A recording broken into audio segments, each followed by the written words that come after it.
for marketers who are sort of on the fence around, should I use influencer marketing? Let's say it's a consumer-facing product.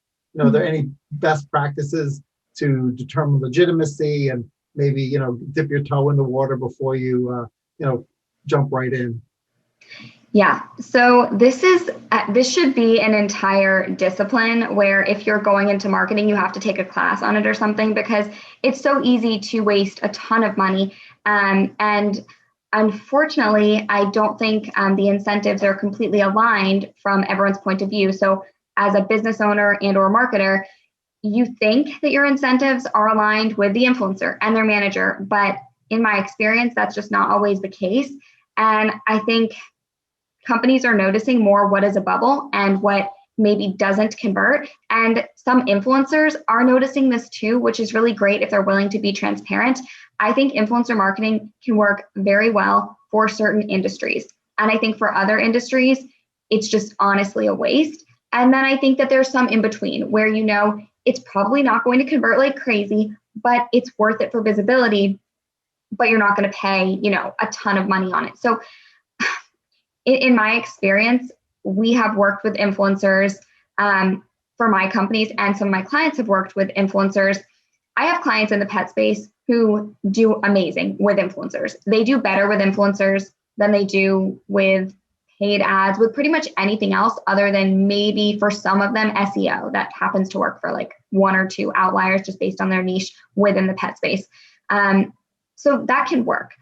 But I also think the power of influencers, it's declining in a way because there are so many of them. And when everyone's an influencer, no one's an influencer, So it comes down to figuring out, is the engagement real? Does that engagement translate to sales? And the best way to make everyone's incentives aligned would be a revenue split, right? Like a revenue share. So rather than paying someone upfront for value they might not provide, I personally am more a proponent of some type of revenue split model.